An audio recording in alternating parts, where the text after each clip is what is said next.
Hi. நம்ம ஏற்கனவே சிந்து சமவெளி இதை பற்றி நம்ம ஏற்கனவே பார்ட் 1ல் பார்த்துருந்தோம். பார்ட் 1ல் இது எப்படின்னா 6th 9th 11th 6th 9th 11th இது மூணுமே கம்பைன் பண்ணி நம்ம ஏற்கனவே பார்த்துருந்தோம். அப்படியே அது ஒரு வாட்டி ஒரு கிளான்ஸ் ரிவைஸ் பண்ணிட்டு பேலன்ஸ் இருக்கிறத நம்ம அப்படியே பார்ப்போம். ஓகேங்களா? ஃபஸ்ட்டு நம்ம சொல்லியிருந்தோம் ஏற்கனவே மெசபடோமியா நாகரிகன்றோம், சிந்து சமவெளி நாகரிகம், எகிப்து நாகரிகம், சீன நாகரிகம். இதுக்கு மூணுக்கும் ஒரு ஷார்ட்கட் சொல்லியிருந்தேன். மெசபடோமியா நாகரிகம்னா மெசபடோமியாவை ரொம்ப மோசம் ஞாபகம் வச்சிங்க அப்படின்னு சொன்னேன். மோசம் அப்படின்னா 35 வயசு பையனுக்கும் 20 வயசு பொண்ணும் கல்யாணம் பண்ணதான் ரொம்ப மோசம்ப்பா அப்படின்னு சொல்லியிருந்தேன். அதான் அதோட காலகட்டத்தை பற்றிக்காக இந்த ஷார்ட்கட் சொல்லியிருந்தேன். 35,000 to 2000 கிமு. ஓகேங்களா? கிபி கிடையாது, கிமு அப்படின்னு சொல்லியிருந்தேன். அதுமாரி இதேமாரி ரொம்ப மோசம் அப்படின்னு சொல்லி ஊரில் பேச வச்சோடனே அடுத்தது சிந்துன்ற ஒரு பொண்ணு கல்யாணம் பண்ணுறாங்க. அப்படின்னா சிந்து சமவெளி கல்யாணம் பண்ணும்போது 35ன்றது 33 வயசு பையனாக ஆக்குறாங்க. 20 வயசுன்ற பொண்ணை 19 வயசு பொண்ணாக மாற்றுறாங்க, வயசை கம்மி பண்ணுறாங்க அப்படின்ட்டு 33 19 அப்படின்னு சொல்லியிருந்தேன். இது சிந்து சமவெளி நாகரிகம். அதுக்கப்புறம் என்ன ஆகுதுன்னா எகிப்து நாகரிகம். எகிப்து நாகரிகம் பயங்கரமாக எகிர்க்கிறது அப்படின்னு சொல்லியிருந்தேன். எப்போனா 31 வயசு பையனுக்கும் 11 வயசு பொண்ணு கல்யாணம் பண்ணி வச்சா பயங்கரமாக நம்ம எல்லோரும் எதிர்ப்போம்ல. அதனால 31 11 அப்படின்னு சொல்லியிருந்தேன். சீன நாகரிகம்னா சீனாவில் சின்ன சின்ன வயசு பசங்களை கல்யாணம் பண்ணி வைக்கிறது. 17 வயசு பையனுக்கும் 11 வயசு பொண்ணுக்கும் கல்யாணம் பண்ணி வச்சாங்க. 11 பக்கத்தில் அது 22 வயசு அதிகமான பொண்ணு சின்ன சின்ன பசங்க கூட கல்யாணம் பண்ணி வைக்கிறது தான் 17 11 22 அப்படின்னு சொல்லியிருந்தேன். பழைய வீடியோவில் பார்த்தீங்கன்னா உங்களுக்கு புரியும். சரிங்களா?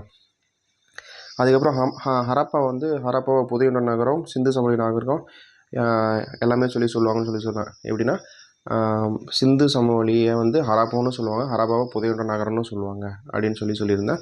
சிந்து அறுத்து புதைக்கணும் அப்படின்னு சொல்லியிருந்தேன். அப்போ சிந்து தலையாக இருக்கிறதோ இல்லை சிண்டாக இருக்கிறதோ அப்படி கூட ஞாபகம் வச்சுக்கோங்க. சரிங்க? சிந்து அறுக்கிறது அரு அப்படின்னா ஹரப்பா. ஓகேங்களா? அடுத்தது புதைக்கிறதுனா புதையுண்ட நகரம். சிந்து சமவெளி நாகரிகத்தை எப்படி சொல்லுவாங்கன்னா புதையுண்ட நகரம்னு சொல்லுவாங்க, ஹரப்பான்னு சொல்லுவாங்க. மூணும் ஒரே பேர் தான். சரிங்களா? ஒரு இடத்துக்கான பேர் தான் மூணும். ஓகேங்களா? அதை சொல்லியிருந்தேன். அதேமாரி ஹரப்பா ஹரப்பா இருக்குல்ல, இந்தியா பாகிஸ்தானில் பரப்பளவு இருக்குது, இடம் இருக்குது. 1.3 மில்லியன் சதுர கிலோமீட்டர் அளவுக்கு பரவி இருக்குது. இது ஹரப்பா நாகரிகம் இந்தியாவில் பாகிஸ்தானுக்கு முன்னாடி பாகிஸ்தான் பிரிக்கிறதுக்கு முன்னாடி இந்தியா பாகிஸ்தான் இப்போ பிரிச்சிருக்கிற இந்தியா பாகிஸ்தான் அந்த இடத்துல 1.3 சதுர கிலோமீட்டர் அளவு பரவி இருக்குது ஹரப்பா நாகரிகம் அப்படின்னு சொல்லியிருந்தேன். அதேமாரி சார்லஸ் மேஷன்னால என்னென்னா, மேஷன்னா இங்கிலீஷில் கொத்தனார் இங்கிலீஷில் மேஷன்னு சொல்லுவோம். அப்போ கொத்தனார் அப்படின்னா வீடு கட்டுறது, இடிஞ்சு போனதை கட்டுறது, இதெல்லாம் கொத்தனார் அப்படின்ற மாதிரி ஷார்ட்கட் சொல்லியிருந்தேன். இப்போ சார்லஸ் மேஷன் என்ற ஆங்கிலேய ஹரப்பா நகரத்தின் இடுபாடுகளை முதலில் கண்டறிந்தார். அது அவரோட நூலில் விவரிச்சிருந்தார். அந்த நூலோட பேர் ஹரப்பா கலாச்சார நூல் அப்படின்னு சொல்லியிருந்தேன். அப்போ ஈடுபாடுகளை கண்டறிஞ்சது அவர் தான். இடிஞ்சு போன கிடக்கிறதெல்லாம் யார் பார்ப்பா? இப்போ வீடு இடிஞ்சு போச்சுன்னா அங்கே கொத்தனார் தான் முதல்ல பார்ப்பார் அப்படின்ற மாதிரி ஷார்ட்கட் சொல்லியிருந்தேன். அதை தன்னோட நூலில் எழுதியிருக்காரு. அந்த நூலோட பேர் ஹரப்பா கலாச்சார நூல். ஓகேங்களா? அது எப்போ கண்டுபிடிச்சாருன்னா 1826 தன்னோட நூலில் கண்டுபிடிக்கல, 1826 தன்னோட நூலில் இதை எழுதியிருந்தார். அப்போ ஹரப்பாவுக்கும் இப்போ ஹரப்பா இருக்குது அப்படின்னா இந்தியா இருக்குந்தான பாகிஸ்தான் இருக்குன்னா நடுவில் 2 ஆறு ஓடுது அப்படின்னு சொல்லிட்டு 1826 2 ஆறு ஓடுதுன்னு ஞாபகம் வச்சுக்கிங்க அப்படின்னு சொல்லியிருந்தேன். ஓகேங்களா? அதுக்கப்புறம் என்னாச்சு? அதுக்கப்புறம் 1831 அமெரிக்க அலெக்சாண்டர் பர்னஸ் வருகை தந்தார் அப்படின்னு சொன்னேன். ஓகேங்களா? அமெரிக்கா அலெக்சாண்டர் பர்னஸ் வருகை இருந்தார். அமெரிக்கா பர்னஸ் பர்ஸை தொலைச்சிட்டாரு. அப்போ பர்ஸை தேடி திரிவான் அப்படின்னு சொன்னேன். அங்கங்கே தெரிஞ்சுக்கிட்டே கிடப்பான் பர்ஸை காணுமே அப்படின்றதுனால தான் 1831 தான் 31 அப்படின்னு சொல்லியிருந்தேன். அதேமாரி அலெக்சாண்டர் கன்னிங்ஹாம் பார்வையிட்டார். அலெக்சாண்டர் கன்னிங்ஹாம் ஒரு பொண்ணை பார்க்கணும், அந்த கன்னியை பார்க்கணும், ஒரு 3-4 மாப்பிள்ளை வருவாங்க அப்படின்னும் போது 3 வாட்டி பார்வையிட்டார். ஓகேங்களா? 3 கூட தொடர்புடையது. ஒரு அந்த கன்னி ஒரு இன்னி 3. ஓகேங்களா? கன்னிங்ஹாம் இன்னி அலெக்சாண்டர் கன்னிங்ஹாமை ஹரப்பா 3 வாட்டி பார்வையிட்டார். முதல் டைம் அவருக்கு ஒரு முத்திரை பதிச்சது கிடைக்கிது. ஓகேங்களா? அதான் ஃபஸ்ட்டு 1853. ஓகேங்களா? 53 கூட இன்னொரு 3 கூட்டும் போது 56. இப்போ அந்த 3 ஸ்கொயர் பண்ணும்போது 9 ஆகுதுங்களா? 3 ஸ்கொயர் பண்ணும்போது 9 ஆகுது. அப்போ இது கூட 9 கூட்டினா 1875. எல்லாமே 3 கூட ரிலேட்டடாக இருக்கும். கன்னினா 3, 3 வாட்டி பார்வையிட்டார். 1853, 3 கூட 3 கூட்டினா 56, அந்த 3 ஸ்கொயர் பண்ண 9 வரும். அப்போ 56 கூட 9 கூட்டினா 1875. ஓகேங்களா? அப்போ இவர் யாருன்னா தொல்லியல் அளவீட்டுத்துறையின் முதல் அளவையாளர். ஆர்காலஜி சர்வே ஆஃப் இந்தியாவில் முதல் அளவு செய்கிறவர் யாருன்னா இந்த கன்னி. ஓகேங்களா? அதை சொல்லியிருந்தேன். அதேமாரி வந்து லாகூர் டு கராச்சிக்கு முதல் ரயில் பாதை விட்டது. அந்த ரயில் பாதை போடும்போது அந்த தண்டவாளத்துக்கு நடுவில் அங்கே இருந்த ஹரப்பாவில் இருந்த அந்த செங்கலை உடச்சி தாங்க போட்டிருந்தாங்க. சரியா? அப்போ வந்து ரயில் பாதை அப்படின்றதுக்கு என்ன சொல்லியிருந்தேன்? அஞ்சரைக்குள்ள வண்டின்னு சொல்லியிருந்தேன். ஓகேங்களா? அஞ்சரைக்குள்ள வண்டி அப்படின்னா 1856. 5 6 5 வண்டிக்கு 5 6 5 6 வண்டி அப்படின்னு தான் 1856 அதை சொல்லியிருந்தேன். அதேமாதிரி 1920 யாருன்னு மென்ஷன் பண்ணாமல் எல்லாம் வந்து தோண்டி அகழாய்வு செய்கிறாங்க இந்த ஆய்வாளர்கள்லாம். என்ன அப்படின்னா தோன்றது பேர் வந்து 1920ன்னு சொல்லியிருந்தேன். அதேமாதிரி வந்து 1924 அதாவது ஹரப்பாவுக்கும் மோஹஞ்சதாரோவுக்கும் உள்ள அம்சங்களை கண்டறிகிறார். யார் கண்டறிகிறா? Sir John Marshall. ஓகேங்களா? நான் என்ன சொல்லியிருந்தேன்? மார்ச் போகிறது ரொம்ப அழகாக இருக்கும். மார்ச் பாஸ்ட் போவாங்களே, மார்ச் பாஸ்ட் போகிறது ரொம்ப அழகாக இருக்கும். அப்போ அம்சமாக இருக்குன்னு சொல்லுவோம்ல, அம்சத்தை கண்டறிந்தார் அப்படின்னும் போது அந்த கண்டறியதுக்கு 2 நாள் ஆச்சு. 2 நாள் தான் வந்து 1924ன்னு சொல்லியிருந்தார். 2 நாள். இதுக்கும் இருக்க அம்சத்தை, அதாவது ஹரப்பாவுக்கும் மோஹஞ்சதாரோவுக்கும் அம்சத்தை கண்டுபிடிக்கிறதுக்கு 2 நாள் ஆச்சுன்னு தான் இந்த 2 நாள்னு சொல்லியிருந்தேன். அதேமாதிரி வந்து மார்ச் பாஸ்ட் போனால் அம்சமாக இருக்கும் அப்படின்னு சொன்னால் அதான் சர் ஜான் மார்ஷல். ஞாபகம் வச்சுக்கிங்க அப்படின்னு சொல்லியிருந்தேன். அப்புறம் நாகரிகம் இதெல்லாம் பார்த்துட்டிங்க. பாழடைந்த செங்கற்கோட்டை, அதாவது செங்கோட்டைகள் இதெல்லாம் வந்து, அதாவது ஒரு ஆஃபீஸில் இருக்கவங்க எல்லாமே வந்து ஒரு மேலிடத்தில் இருப்பாங்க. நார்மலான மக்கள்லாம் வந்து அவங்களுக்கு ஆஃபீஸர் கீழே தான் இருப்பாங்க. அப்படின்னும் போது செங்கோட்டை, அதுக்கு மேலே உயரமான கோபுரம் எல்லாம் வந்து மேல் இடத்துல கட்டியிருந்தது. மக்கள்லாம் வாழ்ற இடம் கீழே இடத்துல இருந்தது அப்படின்னு சொல்லியிருந்தேன். அதேமாரி வந்து ஹரப்பா நாகரிகம் வந்து மோஹஞ்சதாரோவை விட பழமையானது அப்படின்னு சொல்லியிருந்தேன். ஓகேங்களா? நாகரிகம் என்ற சொல் லத்தீன் மொழி சொல்லான சிவிஸ். ஓகேங்க. நாகரிகம் என்ற சொல் லத்தீன் மொழி சொல்லான சிவிஸ் என்பதிலிருந்து வந்தது. இதன் பொருள் வந்து நகரம் அப்படின்னு சொல்லியிருந்தேன். அப்படியே நிலத்தடி ஆய்வு செய்ய காந்த புலத்தை பயன்படுத்துவாங்க. ரேடார் கருவி மூலம் புது ஒன்றதை கண்டறிவாங்க. சிந்து சமவெளி காலத்தை வந்து வெண்கல காலம்னு சொல்லுவாங்க. இதோட பரப்பு வந்து 13 லட்சம் சொல்லியிருந்தேன். 200க்கும் மேற்பட்ட கிராமங்கள் இருந்து சொல்லியிருந்தேன். 6 பெரிய நகரங்கள் இருந்தது சிந்து சமவெளியில். புவி எல்லை வந்து பார்த்திங்கன்னா தெற்கு ஆசியா. ஓகேங்களா? வெண்கல காலம் என்பது சிந்து சமவெளி காலத்தை வந்து வெண்கல காலம்னு சொல்லுவாங்க. ஏன்னா வெண்கலத்தை தான் அதிகமாக பயன்படுத்தியிருந்தாங்க, அதனால வெண்கல காலம்னு சொல்கிறாங்க. ஹரப்பா நாகரிகம் வந்து ஒரு நகர நாகரிகம் அப்படின்னு சொல்கிறாங்க. ஏன் நகர நாகரிகம்னு சொல்லியிருந்தாங்கன்னா, அப்போ வந்து தூய்மையாக இருந்தாங்க, சுகாதாரமாக இருந்தாங்க, கட்டடக்கலையெல்லாம் இருந்தது, நகரத்தை கரெக்டாக திட்டமிட்டு கட்டியிருந்தாங்க, தரப்படுத்தப்பட்ட எடைக்கல் அளவீடுகள்லாம் வந்து பயன்படுத்தியிருந்தாங்க. அப்போ இதை வந்து ஒரு உள்ளாட்சி அமைப்புனா இப்போ நம்ம ஊருக்கு தலைவர் போஸ்டிங் எடுக்கிறோம்ல, அவங்க வந்து அவங்க கண்ட்ரோலில் தான் அந்த கிராமம் இருக்கும். அதேமாதிரி அங்கே ஒரு அமைப்பு இருந்திருக்கலாம் அப்படின்னு சொன்னாங்க. மேல்நகர அமைப்புனா மேல்நகர பகுதியில் உயரமான இதெல்லாம் இருக்கும், கோட்டைகள்லாம் இருக்கும். பெருங்குளம், தானிய களஞ்சியம் எல்லாமே மேல் நகரத்தில் தான் இருந்தது. ஓகேங்களா? அதேமாரி வந்து கீழ்நகர அமைப்பை வந்து சற்று தாழ்வாக இருக்கும். அதில் வந்து பொதுமக்கள் தான் வாழ்வாங்க கீழ்நகர இதில். சிந்து சமவெளி நாகரிகத்தின் முன்னோடி யார் அப்படின்னு பார்த்தீங்கன்னா மெகர்கர் அப்படின்னு சொல்லியிருந்தேன். மெகர்கர் வந்து புதிய கற்கால மக்கள் வாழ்ந்த இடம். இது வந்து பாகிஸ்தான் நாட்டில் பலுசிஸ்தான் மாநிலத்தில் உள்ளது. ஓகேங்களா? மெகர்கர்ன்றது பாகிஸ்தான் நாட்டில் உள்ள பலுசிஸ்தான் மாநிலத்தின் போலன் ஆற்று பள்ளத்தாக்கில் உள்ளது மெகர்கர் அப்படின்றது. அவங்க வந்து கால்நடை வேளாண்மை ஈடுபட்ட சான்று கிடைச்சிருக்கு. கிமு 7000 ஒட்டிய காலம் மெகர்கரின் நாகரிகம் வந்து இருந்திருக்கலாம் அப்படின்னு சொல்லி தொல்லியல் சான்று சொல்லுது. ஓகேங்களா? 7000 ஆண்டுக்கு முன்னாடி இருந்திருக்கும் ஒட்டிய காலம். 7000 ஆண்டுக்கு முன்னாடி 7000 ஒட்டிய காலம் எது? மெகர்கர் அப்படின்னு சொல்லி தொழில் ஆய்வர்கள் சொல்கிறாங்க. இப்போ சிந்து சமவெளி வந்து ஒரு தெருவில் வந்து சட்டக வடிவில் இருந்தது. எல்லா வீட்லேயுமே வந்து பாத் குளியலறை இருந்தது. எல்லா வீட்லையுமே 1க்கு 2 3க்கான அறைகள், தங்குவதற்கான அறைகள் இருந்தது. மாடி வீடாக இருந்தது. இதெல்லாம் சொல்லியிருந்து எல்லா வீடுமே மேக்ஸிமம் பார்த்தீங்கன்னா சுட்ட செங்கலாலும் சுண்ணாம்பு கலவையால் தான் கட்டப்பட்டிருந்தது. அங்கே வந்து அரண்மனை, வழிபாட்டு தலம் எதுவும் இருந்த மாதிரி எதுவும் தெரியல அப்படின்னு சொல்கிறாங்க. அப்போ வந்து கழிவு நீர்லாம் போகிறது வந்து மூடப்பட்டிருக்கும் அப்படின்னு சொல்லியிருக்காங்க. கல் தட்டைகளை கொண்டு மூடப்பட்டிருக்கும். கல் தட்டை, கல் வந்து ஒரு தட்டையாக இருக்கும், அதை வச்சு மூடியிருக்காங்கன்னு சொல்கிறாங்க. அனைத்து வீட்டிலும் திடக்கழிவு தேக்கும் தொட்டி இருந்தது. திடக்கழிவு தேங்கி நிற்கிற தொட்டி இருந்திருக்கு. பெருங்குளம் வந்து செவ்வக வடிவத்தில் இருந்திருக்கு. அந்த இடத்துல பெருங்குளம் வந்து செவ்வக வடிவத்தில் இருந்து நகரத்தோட நடுவில் இருந்திருக்கு. அந்த பெருங்குளத்துக்கு தண்ணி வர்றதுக்கு வந்து பக்கத்தில் ஒரு கிணறு இருக்குது. அந்த கிணத்துலேருந்து இங்கே தண்ணி விட்டுருக்காங்க. அதேமாரி வந்து வடப்புறம் தென்புறமும் செல்ல படிக்கட்டு இருந்து வடக்கு பக்கத்திலும் தெற்கு பக்கத்துலேயும் வந்து அந்த குளத்துக்கு செல்கிறதுக்கு படிக்கட்டுலாம் இருந்திருக்கு. குளத்தின் பக்கவாட்டில் 3 அறைகள், 3 புறமும் அறைகள் இருந்திருக்கு. அதேமாரி வந்து இதெல்லாம் வந்து அங்கே இருக்க அந்த குளத்தை பற்றி சொல்கிறாங்க. அடுத்தது தானிய களஞ்சியம் வந்து செங்கல் அடித்தளம் வந்து செங்கலால் கட்டப்பட்டிருக்கு அப்படின்னு சொல்கிறாங்க. தானிய களஞ்சியம் இதில் வந்து கோதுமை, பார்லி, திணை, எள், பருப்பு வகை இதெல்லாம் வந்து நடுவில் மாட்டிக்கிட்டு இருந்தது. இதெல்லாம் சிதறி கிடந்ததை வச்சு இது வந்து தானிய களஞ்சியம் அப்படின்னு சொல்லி கண்டுபிடிச்சாங்க. முதிர்ச்சி அடைஞ்ச ஹரப்பா காலம் செங்கல் தானிய களஞ்சியம் ஹரியானா மாநிலத்தில் உள்ள ராகி கரிக்கியில் உள்ளது. ராகி கரிக்கி அப்படின்னா ராகினா ஒரு வகை திணையாச்சா. அப்போ இந்த களஞ்சியம் எங்கே கிடச்சிது அப்படி என்ன களஞ்சியம்? செங்கல் தானிய களஞ்சியம். தானியனாலே வந்து அப்போ ராகின்றது ஒரு தானியம், ஓகேவா? அப்போ தானிய களஞ்சியம் எங்கே கிடச்சிதுன்னா ராகி கரிக்கியில் கிடச்சிது, ஓகேங்களா? ராகின்றது ஒரு தானியம்.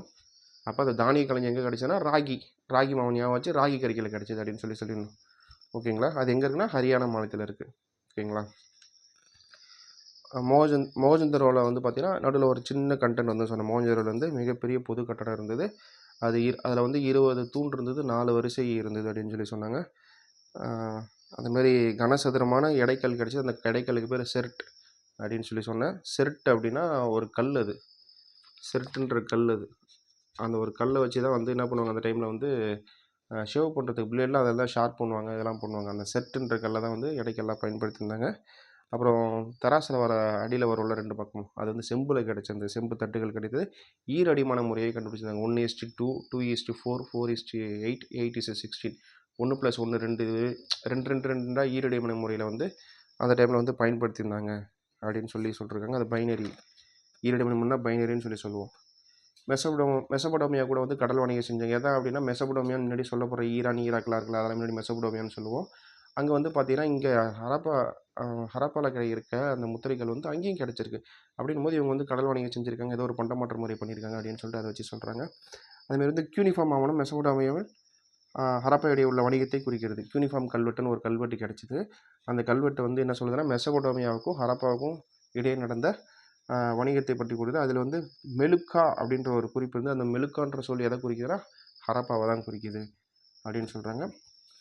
போக்குவரத்துக்கு வந்து காளைகளை பயன்படுத்தினாங்க. பாரசீக வளைகுடா மற்றும் மெசபடோமியாவில் கண்டுபிடிக்க உருளை வடிவ முத்திரை சிந்து சமவெளியிலும் காணப்படுகிறது. அதாவது பாரசீக வளைகுடாவிலையும் மெசபடோமியாவிலும் கண்டுபிடிக்கப்பட்ட அந்த முத்திரை வந்து சிந்து சமவெளியும் இருக்குது. அப்படின்னும் போது இவங்களுக்குள்ள வணிகம் நடந்திருக்கு அப்படின்னு அதை வச்சு சொல்கிறாங்க. அப்புறம் 5000 சிறு எழுத்துக்கள் தொகுதிகள் கண்டுபிடிக்கப்பட்டன. 5000 சின்ன சின்ன எழுத்துக்கான தொகுதிகள் கண்டுபிடிக்கப்பட்டிருந்தாங்க. அதில் என்ன எழுதியிருக்குன்றது யாருக்குமே தெரியல. இது வரைக்கும் யாருமே கரெக்டாக கண்டுபிடிக்கல. அப்புறம் குஜராத்தில் லோத்தல்ன்ற இடத்துல வந்து கப்பல் கட்டத்தலும் செப்பனிடுதலும் கண்டுபிடிச்சிருந்தாங்க. அந்த லோத்தல் எங்கே இருக்குது அப்படின்னா சமர்பதி ஆற்றங்கரையில். லோத்தல் குஜராத்தில் சமர்பதி ஆற்றுக்கு ஒரு துணையாறு பக்கத்தில் தான் வந்து அந்த லோத்தல்ன்ற இடம் இருக்குதுன்னு சொல்கிறாங்க, ஓகேங்களா? இப்போ இது வரைக்கும் வந்து நம்ம நேற்று பார்த்துருந்தோம். அந்த பழைய வீடியோ பாருங்கள், ஷார்ட்கட்லாம் சொல்லியிருப்பேன். அதை அப்படியே ஒரு வாட்டி ரிவைஸ் பண்ணியிருந்தேன், சரிங்களா?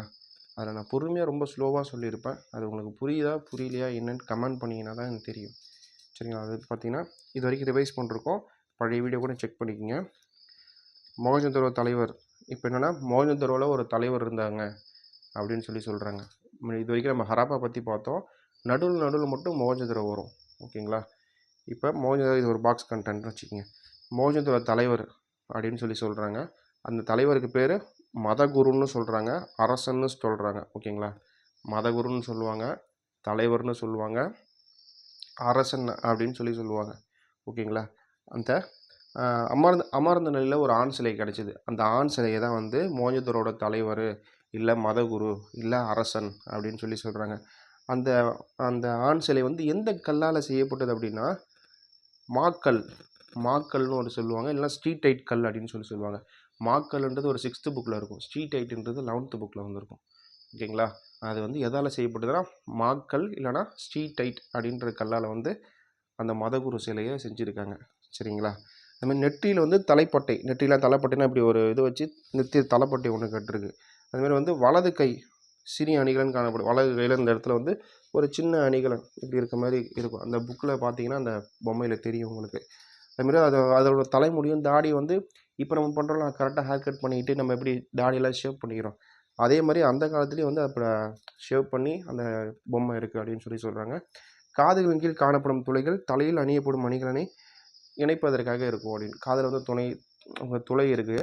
அந்த துளை எதுக்காக இருக்கும் அப்படின்னா, நம்ம லேடிஸ்லாம் போடுவாங்கள்ல, இங்கேருந்து இங்கே இழுத்து இப்படி மாட்டுவாங்கள்ல, அதேமாரி மாட்டுறதுக்காக அந்த துளை இருந்திருக்கலாம் அப்படின்னு சொல்கிறாங்க. இடது தோலில் வந்து பூக்கள் வளையங்களில் அலங்கரிக்கப்பட்டு மூடப்பட்டிருந்தது. இந்த இடது தோல் இருக்குல்ல, ஓகேங்களா, இந்த இடது தோலில் வந்து இப்படி வந்து இங்கே இந்த இடத்துல பூக்கள் மாதிரி டிசைன் போட்டு அது வந்து இந்த பக்கம் வளையங்கள் மாதிரி வரைஞ்சி இந்த பக்கம் மூடப்பட்டிருக்கு அப்படின்னு சொல்கிறாங்க. ஓகேங்களா? அப்போ மோஹஞ்சதாரோவில் ஒரு சிலை கிடைச்சிருக்கு.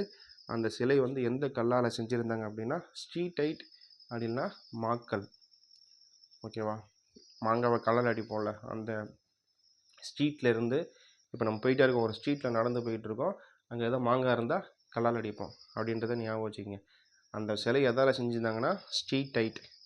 ஓகேங்களா? ஸ்ட்ரீட் லைட் இல்லை, ஸ்ட்ரீட் டைட் இஸ் டைட் ஸ்ட்ரீடைட் அது வந்து ஸ்ட்ரீட்டுன்னு ஞாபகம் வச்சுக்கோங்க. ஸ்ட்ரீடைட்டு, ஸ்ட்ரீட்டில் நடந்து போயிருக்கோம், ஒரு மாங்காய் இருந்தாலும் அந்த கல்லால் அடிப்போம், மாக்கல். ஓகேவா? மாக்கல்னால் அந்த வந்து சிலை செஞ்சுருக்காங்க அப்படின்னு சொல்கிறாங்க. நெத்தியில் தலைப்பட்டு அணிஞ்சிருக்கு. வலது கை மேல் சிறிய அணிகலன், இடது கை கிடையாது, வலது கை. எந்த கையில் சிறிய அணிகலன் மதகுரு சிலையில் இருந்ததுன்னு கேட்டால் எந்த கையினா வலது கை. ஓகேவா? இடது கை கிடையாது, அதனால தான் வலது கை சொல்கிறேன். சரிங்களா? சின்ன சின்ன விஷயத்தில் கொஷின் எடுத்துருவாங்க. வலது கையில் தான் வந்து அந்த அணிகலன் காணப்பட்டது வலது கையில் தான். அப்புறம் அதோட தலைமுடியும் தாடியும் வந்து நன்றாக ஒழுங்குபடுத்தப்பட்டு இருந்தது. ஓகேங்களா? காதுகள் கீழ் காணப்படும் ஓட்டை எதுக்காகனா இங்கேருந்து இந்த அணிகலனை இந்த ஜாயின் பண்ணுறதுக்காக இந்த ஓட்டை பயன்படுத்திருக்கலாம் அப்படின்னு சொல்கிறாங்க. இடது தோல் பட்டை இருக்குல்ல, இந்த பக்கம் இங்கேருந்து இப்படி ஒரு பட்டை மாதிரி வரும், அந்த இடத்துல பூக்கள் வளையங்கள் டிசைன் பண்ணி இருந்தது. ஓகேங்களா? வலது கையில் தான் இங்கே ஒரு அணிகலன் அடைஞ்சிருந்தது. இடது தோல் பட்டையில் தான் வந்து அந்த தோல் பட்டையில் ஒரு பட்டையாக அந்த ஒரு துணி இருக்கும், துணியோ ஏதோ ஒன்று இருக்கும், அதில் வந்து பூக்கள் மாதிரி வளையங்கள்லாம் வளைஞ்சிருக்கும். ஓகேங்களா? அடுத்தது பார்த்திங்கன்னா குஜராத் மாநிலத்தில் உள்ள லோத்தலில் தந்தத்திலான அளவுகோல். குஜராத் மாநிலத்தில் லோத்தலில் தான் கப்பல் கட்டும் தளமும் செப்பனிடும் தளமும் கண்டுபிடிச்சாங்க. அதே குஜராத்தில் என்னென்னா தந்தத்திலான, தந்தம் யானையோட தந்தம் இருக்குல்ல, அந்த யானையின் தந்தத்திலான அளவுகோல் ஒன்று கிடச்சிருக்கு. அந்த அளவுகோல் எவ்வளோ அப்படின்னு பார்த்தீங்கன்னா 1704 மில்லிமீட்டர். ஓகேங்களா? தந்தத்தினான ஒரு அளவுகோல் கிடச்சிருக்கு. அந்த அளவுகோலோட எவ்வளோனா 1704 மில்லிமீட்டர், 1704 மில்லிமீட்டர். ஓகேங்களா? இந்த அளவுகோல் தான் வந்து ரொம்ப சின்ன அளவுகோல் எதுன்னு பார்த்தீங்கன்னா இதுதான் ரொம்ப மிக சிறிய அளவுகோல் இதுதான். ஓகேவா? அது நிறைய அளவுகோல் கிடச்சிருக்கு. அதில் 1704 மில்லிமீட்டரில் ஒரு அளவுகோல் இருக்குது, அதுதான் மிகச்சிறிய அளவுகோல். ஓகேங்களா? அதேமாரி வந்து அந்த காலத்தில் வந்து ஒரு இன்ச், அவங்க டைமில் வந்து ஒரு இன்ச் எத்தனை சென்டிமீட்டராக பயன்படுத்தினா 1.75 சென்டிமீட்டர். 1.75 சென்டிமீட்டராக அந்த டைமில் வந்து அவங்க பயன்படுத்தியிருக்காங்க. ஓகேங்களா? அளவுகோலில் மிகச்சிறிய அளவுகோல் வந்து 1704 மில்லிமீட்டர் அளவுகோல் தான் மிகச்சிறிய அளவுகோல். அந்த டைமில் வந்து ஒரு இன்ச்சு, அந்த டைமில் ஒரு இன்ச்சு எத்தனை சென்டிமீட்டர் சொல்லியிருந்தாங்க 1.75 சென்டிமீட்டர் அப்படின்னு சொல்லியிருந்தாங்க. ஓகேங்களா? இன்றைய அளவீட்டில் இந்த டைமில் இருக்க அளவீட்டில் 13.63 கிராம் சிறிய எடைகள் இருந்தது. 13.65 கிராம், 63 13.63 மொத்தம் 3 அளவு தாங்க இருக்குது. 1704 மில்லிமீட்டர்னும் போது ஸ்கேல் மாதிரி அளக்கிறதுக்கு மிக சிறிய அளவுகோல் எதுனா 1704 மில்லிமீட்டர் தான் வந்து இந்த அளவுகோல். அதுக்கப்புறம் பார்த்திங்கன்னா அந்த டைமில் ஒரு இன்ச்சு எத்தனை சென்டிமீட்டர் சொல்லுவாங்கன்னா 1.75 சென்டிமீட்டர்னு அந்த டைமில் சொன்னாங்க. அதே மாதிரி வெயிட்டு, இது வந்து அளக்கிறது, டேப்லாம் வச்சு அளப்படலாம், அந்த அளவில் மிகச்சிறிய அளவுகோல்னால் இது தான் 1704 மில்லிமீட்டர். இது வந்து பார்த்தீங்கன்னா கிலோகிராம் எடைக்கல் இருக்குல்ல, 50 கிராம் 100 கிராம் எடைக்கல் இருக்குல்ல, அதில் சிறிய அளவு இருக்க கல் எதுன்னு பார்த்தீங்கன்னா இதுதான், 13.63 கிலோகிராம். ஓகேங்களா, கிலோகிராம்னா கிராம் தான், கிலோகிராம் கூட கிடையாது, கிராம். 13.63 கிராம் கொண்ட சிறிய எடைக்கல் இது எடைக்கல். இது வந்து அளக்கிற மில்லிமீட்டர், இன்ச்சு. இது வந்து அந்த டைமில் வந்து ஒரு இன்ச்சை வந்து 1.7 சென்டிமீட்டர்னு சொல்லியிருந்தாங்க. ஓகேங்களா, மனிதர்களால் பயன்படுத்தப்பட்ட உலோகம் எதுனா செம்பு. ஓகேங்களா, அந்த டைமில் மனுஷனால் கண்டுபிடிக்கப்பட்டு பயன்படுத்தப்பட்ட உலோகம் எதுனா செம்பு. உலோகத்தை உருக்க லாஸ்ட் வேக்ஸ் ப்ராசஸ், அதாவது அந்த பொம்மை இருந்ததில் அந்த மதகுரு சிலை இருக்குல்ல, இது வந்து கல்லால் செஞ்சுருந்தாங்க. இன்னொன்று ஒரு பெண் சிலை கிடச்சிருந்தது, நடனமது அப்படின்னு சொல்லுவாங்க. அந்த பெண் சிலை எப்படின்னா உருக்கி தான் செஞ்சுருக்காங்க. ஓகேங்களா, அதை எந்த ப்ராசஸ் மூலியம் செஞ்சுருப்பாங்க அப்படின்னா லாஸ்ட் வேக்ஸ் ப்ராசஸ் அப்படின்னு சொல்லுவாங்க. லாஸ்ட் வேக்ஸ்னால் தெரியல, நம்ம மெழுகு, அந்த மெழுகை வச்சு உருக்கி கொண்டு வரல, அந்தமாரி ப்ராசஸ் வச்சு தான் வந்து இந்த சிலையை செஞ்சுருப்பாங்க அப்படின்னு சொல்லிட்டு அந்த டைமில் செஞ்சுருப்பாங்கன்னு சொல்கிறாங்க. ஓகேங்களா, மோகஞ்சதரோ திரும்பி இதே வந்து மோகஞ்சதரோவில் தான் ஆண் சிலை கிடச்சிது, மோகஞ்சதரத்தில் ஒரு பெண் சிலை கிடச்சிது. அது வந்து வெண்கலத்தில் கிடச்சிது. ஓகேங்களா, வெண்கலத்தினால பெண் சிலை கிடச்சிது. ஓகேவா, பெண்ணுனாலே வெள்ளையாக இருந்தால் தான் சூப்பராக இருக்குன்னு சொல்லுவீங்க. அப்போ வெண்மைனால வெண்கலம் ஞாபகம் வச்சுக்க, சரியா. அப்போ மோகஞ்சதரோவில் வெண்கல பெண் சிலை கிடைத்தது. அந்த பெண் சிலை பேர் நடனமாது அப்படின்னு சொல்கிறாங்க. ஓகேங்களா, இந்த நடனமாது சிலையை வந்து சர் ஜான் மார்ஷல், நம்ம பார்த்தோம்னா யார், இந்த மார்ச் பாஸ்ட் சூப்பராக இருக்கும்னு, அதாவது ஹராப்பாக்கும் மோகஞ்சதரோக்கும் உள்ள 2 பேருக்கும் இருக்க கனெக்ஷனை கண்டுபிடிச்சார்ல, அவர் தான் சர் ஜான் மார்ஷல். இது 2 பேருக்கும் இருக்க அம்சத்தை கண்டுபிடிச்சார்ல, அவர் தான் சர் ஜான் மார்ஷல். அந்த சர் ஜான் மார்ஷல் இந்த நடனமாது சிலையை வந்து என்ன சொல்கிறார் அப்படின்னு பார்த்தீங்க அப்படின்னா, இந்த சிலை வந்து வரலாற்றுக்கு முந்தைய சிலை என நம்ப முடியவில்லை. இது வந்து ரொம்ப பழமையான காலத்து சிலை, நம்ப முடியல. ஏன்னா அந்த டைமில் அந்த லாஸ்ட் வேக்ஸ் ப்ராசஸ் வச்சு இந்த சிலையை செஞ்சுருக்காங்க, அப்பயே உருக்கி செஞ்சுருக்காங்க, வெண்கலத்தை உருக்கி செஞ்சுருக்காங்க. அப்படிங்கும்போது என்னால் நம்ப முடியலையே அப்படின்ற மாதிரி வந்து சொல்கிறது யாருன்னா சர் ஜான் மார்ஷல் தான். ஓகேங்களா, அதுமாதிரி ஏறத்தாழ 3000 ஆண்டுக்கு அச்சிலை முற்பட்டது அப்படின்னு சொல்கிறார். ஏறத்தாழ 3000 ஆண்டுக்கு அச்சிலை முற்பட்டது அப்படின்னு அந்த சர் ஜான் மார்ஷல் சொல்கிறார். இது போன்ற சிலை உருவாக்க கிரேக்க காலம் வரை தெரியவில்லை. இது மாதிரி சிலையை உருவாக்குறதுக்கு கிரேக்கம் இருக்குல்ல, கிரேக்க காலம் வரை தெரியல அப்படின்னு யார் சொல்கிறாங்கன்னா சர் ஜான் மார்ஷல் தான் சொல்கிறாரு. இந்த நடனமாத சிலை கிடைச்சவரை சர் ஜான் மார்ஷல் என்னென்ன சொல்கிறாரு அப்படின்னா, இது வந்து இந்த வரலாற்றுக்கு முந்தைய சிலை என்னன்னு நம்ப முடியல, வரலாற்றுக்கு முந்தையது அப்படின்ட்டு என்னால் நம்ப முடியல அப்படின்னு சொல்கிறாரு. ஏறத்தாழ 3000 ஆண்டுகளுக்கு அச்சிலை முற்பட்டது அப்படின்னு சொல்கிறாரு. அதுமாதிரி சிலை உருவாக்க கிரேக்கங்காலம் வரை இதுமாதிரி எப்படி பண்ணணும்னு தெரியல அப்படின்னு சொல்கிறாரு. ஓகேயா, அந்த சிலையில் என்ன இருக்குன்னா, அந்த சிலையை பார்த்தீங்கன்னா இப்படி இருக்கும், இப்படி கை வச்சுட்டே இருக்கும். அதில் என்ன சொல்கிறாங்கன்னா, முழங்கையின் மேல் பகுதி வரையில் வளையல் காணப்பட்டது. அதில் பார்த்தீங்கன்னா வளையல் இருக்கும், இதிலிருந்து இது வரைக்கும் வளையல் போட்டிருக்கும், இப்படி இருக்கும், வளையல் போட்டு இப்படி இருக்கும், அது கை ஃபுல்லாகவே வளையல் இருக்கும். ஓகேங்களா, வளையலோடு காணப்பட்டது. முழங்கையின் மேல் பகுதி வரை, இங்கேருந்து இது வரைக்கும் மேல் பகுதி வரை வந்து அந்த வளையல் போட்டிருந்தது அப்படின்னு சொல்கிறாங்க. ஓகேங்களா, இப்போ இன்றைக்கி வந்து பார்த்த கண்டென்ட் என்னென்னு பார்த்தீங்கன்னா, மோகஞ்சதரோ தலைவர் பற்றி பார்த்தோம். அதேமாரி அதே மோகஞ்சதரோவில் வந்து ஒரு பெண் சிலை கிடச்சி, அது நடனமாது சிலை அப்படின்னு பார்த்தோம். அதுக்கப்புறம் பார்த்தீங்கன்னா கேவிடி அப்படின்னு சொல்கிறாங்க. கேவிட்னா கொற்கை வஞ்சி தொண்டி, கேவிடி, கொற்கை, கேனா கொற்கை, வீணா வஞ்சி, டீனா தொண்டி. ஓகேங்களா, இதே நேம் இதெல்லாம் வந்து தமிழ்நாட்டில் இருக்க நேம்லாம், கொற்கை வஞ்சி தொண்டி. இதே நேம் பாகிஸ்தானில் கொற்கை வஞ்சி தொண்டி மத்ரை, மதுரைக்கு பதிலாக மத்ரை, காவிரிவாலா, பெருனை, கூடல்கர் பெயர் உள்ள இடம் உள்ளது. இதெல்லாம் எங்கே இருக்குன்னா பாகிஸ்தானில் இருக்குது. ஓகேங்களா, இப்போ கொற்கை வஞ்சி தொண்டின்னு சொல்லிட்டு நம்ம தமிழ்நாட்டில் சொல்கிறோம், அதே மாதிரியே பாகிஸ்தான்லேயும் கொற்கை வஞ்சி தொண்டி இருக்குது. மதுரைக்கு பதிலாக மத்ரை அப்படின்னு இருக்குது. காவிரிக்கு பதிலாக காவிரி வாலான் இருக்குது. பொருணை சொல்கிறாங்க, அதேமாதிரி அங்கே பெருணை அப்படின்னு சொல்கிறாங்க. கூடல் நகர்னு சொல்கிறாங்க, கூடல் கர் அப்படின்னு சொல்கிறாங்க.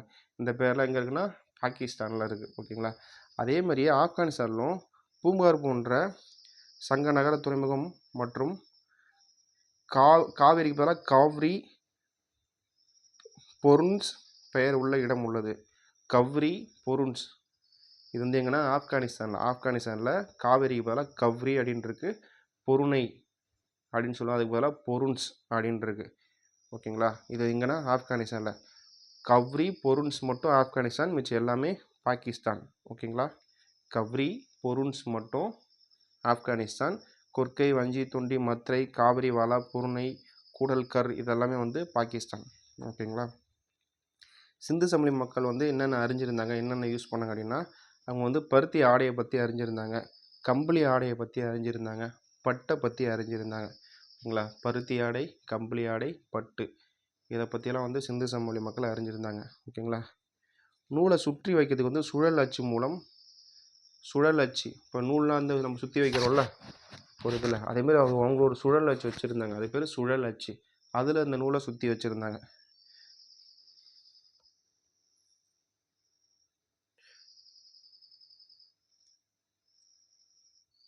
இப்போ எப்படின்னு வச்சுக்க, இப்போ குடியிருப்பு இருக்குன்னு வச்சுக்க, நம்ம பேஸ்மெண்ட் நல்லா ஹைட் பண்ணி கட்டுவோம்ல, அதே மாதிரி அவங்களும் குடியிருப்பு இடத்த வந்து நல்லா உயர்த்தி தான் வந்து கட்டியிருந்தாங்க.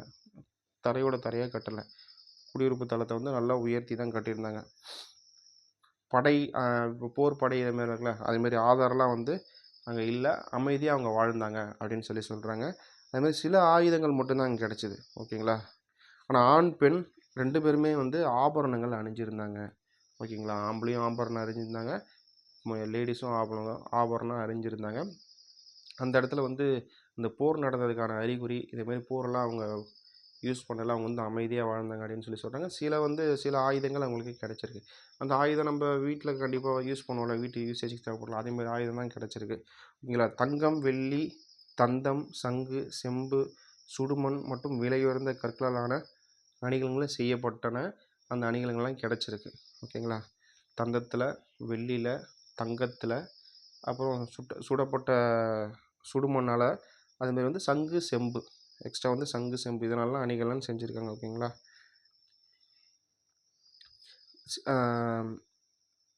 சிந்து சமவெளி மக்கள் வந்து ஆபரணங்கள் செய்ய சிவப்பு நிற மணிகள் பயன்படுத்தினர். அதாவது அந்த சிவப்பு நிற மணிக்கல் பேர் என்னென்னா கார்னீலியன்.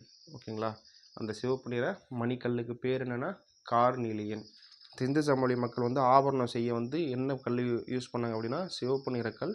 அந்த சிவப்பு நிற கல்லுக்கு பேர் என்னென்னா கார்னீலியன். ஓகேங்களா, அந்த சிந்து சமவெளி மக்களோட தொழில் வந்து பார்த்திங்கன்னா வேளாண்மை தான், அதிகபட்சம் வேளாண்மை தான். அதில் வந்து என்னென்ன பயிரிட்டிருந்தாங்கன்னா கோதுமை, பார்லி, திணை வகைகள், அவரைக்காய், கொண்டக்கடலை, எள் இதெல்லாமே வந்து பயிரிட்டிருந்தாங்க. அப்புறம் வந்து கைவினைப் பொருட்கள்லாம் செய்வாங்க. கைவினைப் பொருட்கள்லாம் தெரியும்ல, இப்போ வந்து பனைமட்டையிலே வந்து நம்ம ஓலை பின்னுறது, அந்த குடுவை பின்னுறது இதெல்லாம் செய்வாங்களா, இதே மாதிரி கைவினைப் பொருட்கள்லாம் செஞ்சாங்க. அதேமாதிரி வந்து பானை வனைதல், பானையும் செஞ்சுருந்தாங்க, அணிகலன் செய்கிறதுன்னு ஈடுபட்டிருந்தாங்க. ஓகேங்களா, அதுமாரி வந்து நம்ம வந்து இப்போ 3 போகம் 4 போகம்னு பயிரிடுறோம்ல, அவங்க வந்து 2 போகம் மட்டும்தான் பயிரிட்டிருந்தாங்க. இரட்டை பயிரிடுதல் முறையை தான் பயன்படுத்தியிருந்தாங்க. ஓகேங்களா, உழவுக்கு வந்து கலப்பையை பயன்படுத்தியிருக்காங்க. அந்த டைம்லேயே வந்து உழவுக்கு கலப்பையை பயன்படுத்தியிருக்காங்க. ரெண்டு வாட்டி தான் வந்து பயிரை செஞ்சுருக்காங்க. ஓகேங்களா, ஒரு வருஷத்துக்கு 2 வாட்டி தான் பயிர் செஞ்சுருக்காங்க. அதேமாரி கலப்பை பயன்படுத்தியிருக்காங்க. அங்கே வந்து வர்த்தகம் செய்கிறவங்க இருந்திருக்காங்க, வணிகம் செய்கிறவங்களும் இருந்திருக்காங்க, கைவினை கலைஞர்களும் அந்த இடத்துல இருந்திருக்காங்க. ஓகேங்களா, கால்நடை வளர்ப்பும் செஞ்சுருக்காங்க. ஆடு மாடு தான் அதிகமாக மேய்ச்சிருக்காங்க. அங்கே இருக்க மாடு வந்து நல்லா பெருசாக, நல்லா ஜெய்ஜாண்டினா நல்லா பயங்கரமாக இருக்கும். அந்த மாடு எப்படி இருக்குமோ அதுதான் வந்து முத்திரை கல்லில் வந்து அந்த மாடை வந்து பதிவு செஞ்சுருந்தாங்க. மாடு இப்படி நல்லாயிருக்கும். அந்த மாட்டுக்கு அங்கே பேர் என்ன சொல்லுவாங்கன்னா ஜெபு அப்படின்னு சொல்லுவாங்க. அங்கே இருக்க நல்லா பயங்கரமாக பெருசாக இருக்க மாட்டுக்கு பேர் ஜெபு மாடுன்னு சொல்லுவாங்க. அந்த ஜெபுவோட மாடு தான் வந்து அந்த முத்திரையிலையும் பதிவு செஞ்சுருப்பாங்க. அவங்க வந்து கால்நடை வளர்ப்பை தான் வந்து தொழிலாக சொல்லிட்டு செஞ்சுருக்காங்க. இப்போ பார்த்தீங்கன்னா ஆயர்கள்லாம் வந்து வருவாங்களா, அந்த ஆயர்கள் வந்து இவங்களாம் இருக்கக்கூடும் அப்படின்ற மாதிரியும் சொல்லியிருக்காங்க. இவங்களாம் இருக்கக்கூடும்னு சொல்ல, இவங்க ஒரு ஆயர்கள் ஆடு மாடுலாம் மேய்ப்பாங்களா, இவங்க ஆயர்கள், இந்த கிருஷ்ணர் இதில் வருவாங்களே ஆயர்கள், அவங்களா தான் இருப்பாங்க அப்படின்ற மாதிரி வேறு புக்ஸ் கண்டென்ட்டில் வரும். இதில் இல்லை, நான் படித்ததை வச்சு சொல்கிறேன். ஓகேங்களா, அதுமாதிரி சக்கரத்தின் பயனை அறிந்திருந்தாங்க. சக்கரம் இருக்குல்ல, அந்த டைம்லேயே வந்து சக்கரத்தோட பயன் என்னன்னு சொல்லி அறிஞ்சிருந்தாங்க. குதிரையை வந்து அவங்க பயன்படுத்தலை. இவங்க வந்து திராவிட மொழி பேசினார் என சில அறிஞர்கள் மட்டும் சொல்கிறாங்க. இந்த மொழி வந்து இவங்க பேசுகிற மொழி திராவிட மொழியாக தான் இருக்கும் அப்படின்னு சொல்லிட்டு சில அறிஞர்கள் இப்போ சொல்கிறாங்க. அதுமாதிரி அவங்கள்ட்ட குதிரையை பற்றி தெரியல, அவங்களுக்கு குதிரையை அவங்க பயன்படுத்தலை. ஏன்னா குதிரை வந்து அரேபிய நாட்டிலேருந்து தானே கொண்டு வந்து இறக்குமதி செய்கிறாங்க. அதனால் வந்து குதிரையை பற்றி அவங்க அறிஞ்சிருக்கல, குதிரையை இப்போ பயணம் அவங்களுக்கு தெரியல. ஓகேங்களா, அவங்க பயன்படுத்தவும் இல்லை. சரிங்களா.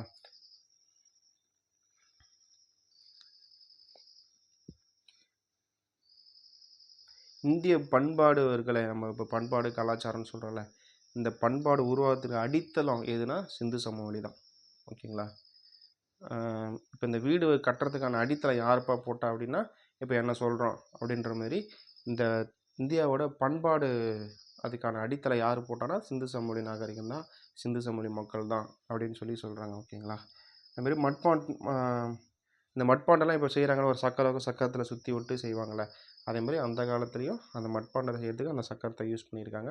அந்த சக்கரத்தை வச்சு தான் மட்பாண்டம் செஞ்சுருக்காங்க. அந்த மட்பாண்டத்தை செஞ்சு அப்புறம் சுட்டு வச்சதுக்கப்புறம் என்ன பண்ணுவாங்கன்னா, மட்பாண்டம் வந்து அப்போ வந்து அது என்ன கலரில் இருந்ததுன்னா சிவப்பு நிறத்தில் தான் இருந்தது. மட்பாண்டம் சுட்டதுக்கப்புறம் சிவப்பு கலர் தானே வரும். அதேமாரி மட்பாண்டம் அந்த டைம்லேயும் சிவப்பு நிறத்தில் தான் இருந்தது. அந்த சிவப்பு நிறத்தில் அந்த மட்பாண்டத்தில் என்ன பண்ணாங்கன்னா, கருப்பு நிறத்தில் வந்து வண்ணங்கள் தீட்டினாங்க. கருப்பு நிறத்தில் பெயிண்ட் அடித்தாங்க. ஓகேங்களா. அதுக்கப்புறம் மேலே வேலைப்பாடுகள்னால் வந்து அழகழகாக டிசைன் பண்ணி வச்சுருப்போம்ல மட்பாண்டத்தை, அதே மாதிரி அழகாக வேலை செஞ்சு வச்சுருந்தாங்க. அதை வந்து தானியம் சேமிக்கிறதுக்கு தானியம் சேமிக்க ஒரு ஜாடி செஞ்சுருந்தாங்க. அப்புறம் வடிவ ஜாடி செஞ்சுருந்தாங்க. அப்புறம் பீடம் வைக்க தட்டுலாம் செஞ்சுருந்தாங்க. ஓகேங்களா.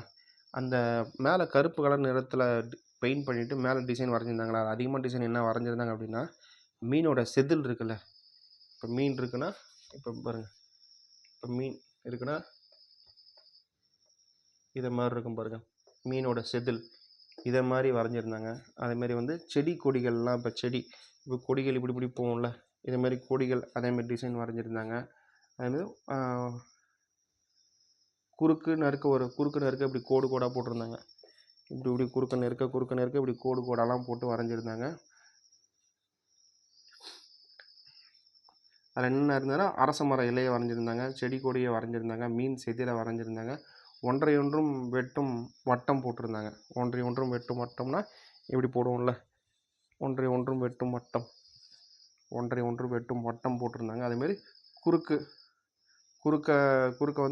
மெருக்க வந்து கோடுகள்லாம் வரைஞ்சிருந்தாங்க. அதுமாதிரி கணித வடிவியல் ஜியோமதி அப்படின்னு சொல்லுவாங்க, அதையும் வந்து அதில் போட்டிருந்தாங்க. கணித வடிவியல் ஜியோமதி அப்படின்னு சொல்கிறதையும் அதில் வரைஞ்சிருந்தாங்க. ஓகேங்களா. அந்த பானை துண்டுகளை வந்து விலங்கு உருவமும் இருந்தது. அந்த பானை துண்டில் விலங்கு உருவமும் இருந்தது. சமய நம்பிக்கைக்கு ஆதாரம் இல்லை, ஆனால் இயற்கையை வணங்கினாங்க அப்படின்னு சொல்கிறாங்க. சமய நம்பிக்கைக்கு ஆதாரம் இல்லை, ஆனால் இயற்கையை வணங்கியிருப்பாங்க. அப்படி இல்லைன்னா அங்கேருந்து அரச மரத்தை வாங்கியிருக்காங்க அப்படின்னு சொல்கிறாங்க. பெண் சிலை கிடைச்சதுல, அந்த இடத்துல ஒரு பெண் சிலை கிடைச்சதுல, பெண் சிலை கிடைச்சனால வந்து ஒரு பெண்ணை சிலையை செய்கிறாங்கன்னா அவங்க தெய்வமாக வழிபட்டிருக்கலாம் அப்படின்னு சொல்கிறாங்க. ஓகேங்களா. காளிபங்கன்ற இடத்துல நெருப்பு துண்டுகள் கிடைத்துள்ளன. காளிபங்கனில் வந்து நெருப்பு துண்டுனா அதான் கறித்துண்டு இருக்குல்ல, கறித்துண்டு, நெருப்பில் அந்த எரிய விட்டோன்னா அந்த கட்டையிலேருந்து கறியாக இருக்கும்ல, அந்த கறித்துண்டு கிடச்சிருக்கு. அதுமாரி வந்து அதிகபட்சம் வந்து அவங்க இறந்தவங்க வந்து புதைச்சிருப்பாங்க, எரிச்சும் இருக்காங்க. ஆனால் எரிச்சதுக்கான சான்று கம்மியாக தான் கிடச்சிருக்கு. அப்போ வந்து அதிகமாக வந்து அவங்க புதைக்கிற பழக்கத்தை தான் யூஸ் பண்ணியிருப்பாங்க, எரிக்கிற பழக்கத்தை வந்து கம்மியாக தான் யூஸ் பண்ணியிருப்பாங்க அப்படின்றதையும் சொல்கிறாங்க. முதல் எழுத்து வடிவம் யாரால் உருவாக்கப்பட்டதுன்னா சுமேரியர்களால் உருவாக்கப்பட்டது. முதல் எழுத்து வடிவம் யாரால் உருவாக்கப்பட்டதுன்னா சுமேரியர்களால் உருவாக்கப்பட்டது. கிமு 1900 ஹரப்பா நகரம் சரிய தொடங்கியது. கிமு 1900. ஓகேங்களா. 1900 சரிய தொடங்குது. எதை வச்சு சரிய தொடங்குது சொல்கிறாங்கன்னா, அதை எப்படி சரிஞ்சிருக்கலாம் அப்படின்னு சொல்கிறாங்கன்னா, ஒன்று மழை வெள்ளத்தில் அழிஞ்சு போயிருக்கலாம், இல்லை அப்படின்னா யாராவது போர் தொடுத்துருக்கலாம், அப்படி இல்லைன்னா யாராவது மொத்தமாக நோய் வந்து செத்து போயிருக்கலாம், வெள்ளம் புயல் காற்று இதில் ஏதாவது அழிஞ்சிருக்கலாம் அப்படின்னு சொல்கிறாங்க. ஓகேங்களா. பழமையான 4 நாகரிகங்கள் பெரிய பரப்பளவு கொண்டது சிந்து சமவெளி நாகரிகம். பழமையான 4 நாகரிகங்களில் பெரிய பரப்பளவு கொண்டது வந்து எதுனா சிந்து சமவெளி. பழமையான 4 நாகரிகம் என்ன? மெசபடோமிய நாகரிகம், சிந்து சமவெளி நாகரிகம். அடுத்தது சொல்லுங்கள். ஏற்கனவே பார்த்தோம் மெசபடோமியா ரொம்ப மோசம்னு சொன்னேன். அதுக்கப்புறம் சிந்து கல்யாணம் பண்ணி வைக்கிறாங்க. எகிப்து நாகரிகம், அதுக்கப்புறம் எகிப்து நாகரிகம், அதுக்கப்புறம் சின்ன சின்ன பசங்க கல்யாணம் பண்ணி வைப்பாங்க. சீனா நாகரிகம். 4 பழமையான நாகரிகங்களில் மிகப்பெரிய பரப்பளவு எதுனா சிந்து சமவெளி நாகரிகம் தான் மிகப்பெரிய பரப்பளவு கொண்டது.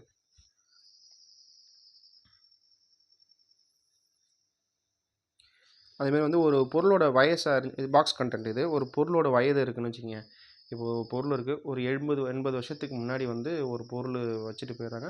நீங்கள் எதாவது தோண்டும் போது அந்த பொருள் கிடைக்குது. அதோட வயது இது எத்தனை வருடங்களுக்கு முன் செய்யப்பட்டது அப்படின்னு கண்டுபிடிக்கணும். அப்படின்னா கார்பன் கதிரியக்க ஐசோடோப்பான கார்பன் 14ஐ பயன்படுத்தி ஒரு பொருளின் வயதை அறியலாம்.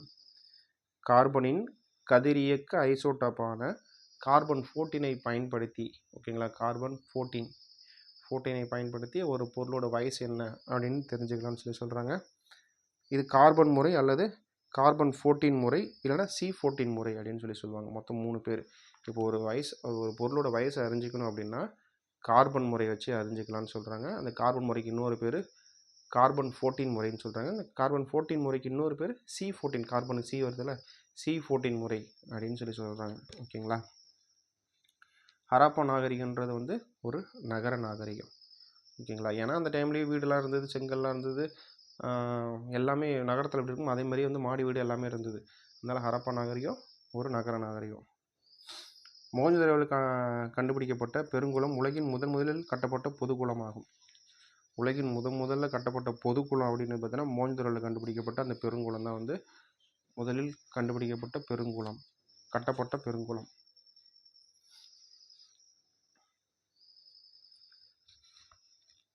அதுமாதிரி வந்து ஹரப்பா மக்கள் வந்து இரும்போட பயன் பற்றி தெரியல அவங்களுக்கு. என்னென்னு அறியலை அப்படின்னு பார்த்தீங்கன்னா ஹரப்பா மக்கள் குதிரையை பற்றி அறிஞ்சிருக்கல, அதேமாதிரி இரும்பின் பயனை பற்றி அவங்க தெரிஞ்சிருக்கல. ஹரப்பா மக்கள் இரும்பின் பயனையும் குதிரையின் பயனையும் அவங்க தெரியல அவங்களுக்கு, ஹரப்பா மக்களுக்கு. ஓகேங்களா. இப்போ வந்து நகர பரப்பளவுன்னு பார்த்தீங்கன்னா மேற்கு சைடில் வந்து பலுச்சிஸ்தான் மக்ரான் கடற்கரை வரை வந்து சிந்து சமவெளியோட பரப்பளவு இருக்குன்னு சொல்கிறாங்க. கிழக்கில் பார்த்தோன்னா காகர் அக்ரா நதி பள்ளத்தாக்கு வரை இருக்குன்றாங்க. வடகிழக்கில் ஆப்கானிஸ்தான் வரை இருக்குன்றாங்க. தெற்கு மகாராஷ்டிரா வரை பரவி இருந்தது. மேற்கை அதாவது ஹரப்பாவோட நாகரிகம் வந்து எது வரைக்கும் பரவி இருந்தது அப்படின்னு சொல்கிறாங்கன்னா மேற்க பலுச்சிஸ்தானின் மெக்ரான் கடற்கரை வரை, மேற்க வந்து பலுச்சிஸ்தானின் மக்ரான் கடற்கரை வரை பரவி இருந்தது. கிழக்க பார்த்தீங்கன்னா காகர் ஹெக்ரா நதி பள்ளத்தாக்கு வரை, அது கடற்கரை வரை, இது வந்து ஹெக்ரா நதி பள்ளத்தாக்கு வரை இது கிழக்கில் பரவி இருக்குது. அதுமாதிரி வடக்கு பார்த்தீங்கன்னா ஆப்கானிஸ்தான் வரை, தெற்கு பார்த்தீங்கன்னா மகாராஷ்டிரா வரை பரவி இருந்தது. ஓகேங்களா. அதுக்கப்புறம் ஒரு பாக்ஸ் கண்டென்ட் இருக்கும். கிசா பிரமிடு எந்த மன்னரால் உருவாக்கப்பட்டது? கிசா பிரமிடு குப்பு மன்னன். ஓகேங்களா. அது வந்து சுண்ணாம்பு கல்லால் தான் கட்டப்பட்டது. கிசா பிரமிடு தெரியும்ல, இப்படி இருக்கும் பாருங்க, பார்த்துருப்பீங்க, ஹாலிவுட் படத்தெல்லாம் பார்த்துருப்பீங்க. அந்த கிசா பிரமிடு யாரால் உருவாக்கப்பட்டதுன்னா குக்ஃபுனா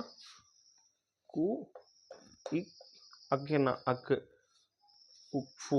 ஓகேங்களா. குக்ஃபு மன்னரால் வந்து அது உருவாக்கப்பட்டது. எந்த டைம்னா 2500 கிமு 2500 அந்த டைமில். அது வந்து சுண்ணாம்பு கல்லால் தான் கட்டப்பட்டது. அதேமாதிரி உர்ஜி குராட் வந்து பார்த்திங்கன்னா மெசபடோமியாவில் சுமரியர் காலத்தில் கட்டப்பட்டது அது. ஓகேங்களா. உர்ஜி குராட் வந்து சுமரியர் காலத்தில் கட்டப்பட்டது. அது மெசபடோமியாவில் இருக்குது. அதை யார் கட்டினது பார்த்தோன்னா உர் நம்மு. உர்ஜி குராட்டுக்கு உர் நம்மு, கிசா பிரமிடுக்கு குக்ஃபு. இப்போ உர்ஜி குராட்டுக்கு அதே உர்ஜி குராட்டுக்கு உர் நம்மு அப்படின்ற அரசனால் வந்து சின் என்ற சந்திர கடவுளுக்காக கட்டப்பட்டது. சந்திர கடவுளுக்கு இன்னொரு பேர் என்ன சொல்கிறாங்க? சின் என்ற, எட்டத்தின்னு பார்க்கும்போது சந்திரன் சின்னதாக தானே தெரியும், சின்னதாக இருக்க அந்த சந்திர கடவுள். ஓகேவா. சின் என்ற சந்திர கடவுளுக்காக கட்டப்பட்டது. உர்ஜி குராட்டோட எந்த மன்னரால் கட்டப்பட்டது? உர் நம்மு. உர்ஜி குராட்டை வந்து உர் நம்முவால் கட்டப்பட்டது. யாருக்காக கட்டப்பட்டதுன்னா சின் என்ற சந்திர கடவுளுக்காக கட்டப்பட்டது. எங்கே கட்டிருக்குன்னா மெசபடோமியா, சுமேரியர் காலத்தில் மெசபடோமியாவில் கட்டிருக்காங்க. ஓகேங்களா. உர் உர்ஜிகுரோட்ட உர் நம்மு என்ற அரசன் வந்து சின் என்ற சந்தேகர்களால் கட்டப்பட்டது. அடுத்து பார்த்தீங்கன்னா அபு சிம்பல் யாரால் கட்டப்பட்டது? அபு சிம்பல் அப்படி வந்து எகிப்து அரசனால் கட்டப்பட்டது. அந்த எகிப்து அரசன் பேர் யாருன்னா இரண்டாம் ராமெசிஸ். ஓகேங்களா? இரட்டை கோயில்கள் சொல்கிறாங்களா, இரட்டை கோயில்களிடம், அதுதான் வந்து இரண்டாம் ராமெசிஸால் கட்டப்பட்டது எகிப்து அரசன். ஓகேங்களா? அபு சிம்பல்ன்றது இரட்டை கோயில்கள் இருக்க இடம்.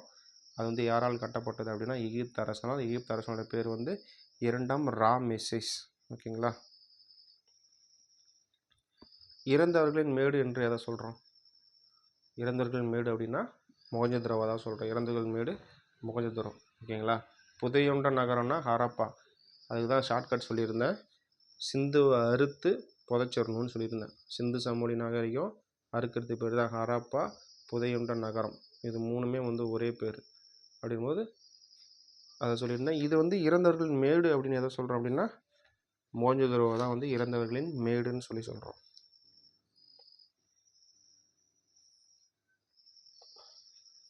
ஆயிரத்தி 861 ஆண்டு அலெக்சாண்டர் கன்னிங்ஹாம் என்ற நில அளவையாளர் இருக்கார்ல, அவரோட உதவியோடு தான் ஏஎஸ்ஐ நிறுவப்பட்டது. இதன் தலைமையகம் எங்கே இருக்குன்னு பார்த்தீங்கன்னா டெல்லியில் இருக்குது. ஏஎஸ்ஐனா ஆர்காலஜி சர்வே ஆஃப் இந்தியா. இது யாரோட உதவியால் நிறுவப்பட்டது அப்படின்னா அலெக்சாண்டர் கன்னிங்ஹாம். நிலத்தை அளக்கிறார்ல, அவரோட தான் வந்து அது அவரோட உதவியோடு தான் வந்து 1861 ஆண்டு நிறுவப்பட்டது. 1861 ASI archaeology survey of India. ஏஎஸ்ஐனா ஆர்காலஜி சர்வே ஆஃப் இந்தியா 1861 ஆண்டு.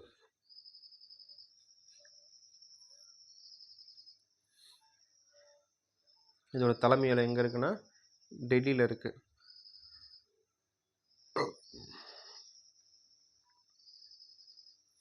சிந்து சமவெளி காலத்தை வந்து உலோக காலம்னு சொல்கிறாங்க. ஓகேங்களா?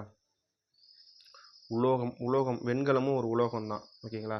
சிந்து சமவெளி காலத்தை வெண்கல காலம்னு சொல்லுவாங்க, உலோக காலம்னு சொல்லுவாங்க. ரெண்டு பேர். ஓகேங்களா? உலோகம்னா வெண்கலமும் ஒரு உலோகம் தான், அதனால் உலோக காலம்னு சொல்லுவாங்க. எந்த உலோகம் அப்படின்னா வெண்கலம். ஓகேங்களா? புரியுதுங்களா? அவர்கள் வந்து செம்பு, வெண்கலம், வெள்ளி, தங்கம் இதை பற்றி அறிஞ்சிருந்தாங்க. வெள்ளி, செம்பு, வெண்கலம், தங்கம். இப்போ யூஸ் பண்ணுற தங்கமும் தெரியும், வெள்ளியும் தெரியும், வெண்கலமும் தெரியும், செம்பும் தெரியும் அவங்களுக்கு. அதை பற்றி அவங்க தெரிஞ்சிருந்தாங்க.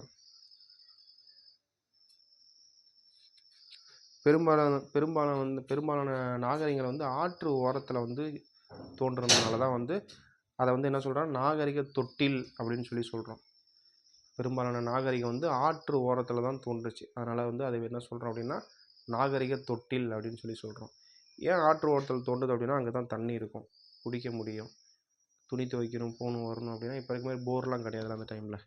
அதனால் வந்து ஆற்று ஓரத்தில் தான் பெரும்பாலான நாகரிகங்கள்லாம் நாகரிகம் தோன்றுச்சு.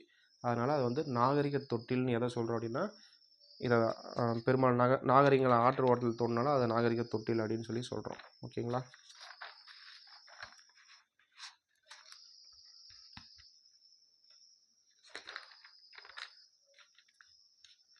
வடக்கு கிழக்கு மேற்கு வடக்கு தெற்குன்னு இருக்குல்ல. இப்போ என்ன அப்படின்னா இப்போ மேற்க பார்த்தீங்கன்னா பாகிஸ்தான் ஈரான் எல்லையில் சுட்கஜாண்டோர், வடக்க பார்த்தீங்கன்னா ஷார்டுகை ஆப்கானிஸ்தான், கிழக்க பார்த்தீங்கன்னா ஆலம்கீர்பூர் உத்தரப்பிரதேசம் இந்தியா, தெற்க பார்த்தீங்கன்னா டைமாபாத் மகாராஷ்டிரா இந்தியா. இதெல்லாம் வந்து எல்லையாக வந்து எதுனா ஹரப்பா கொண்டிருக்கு.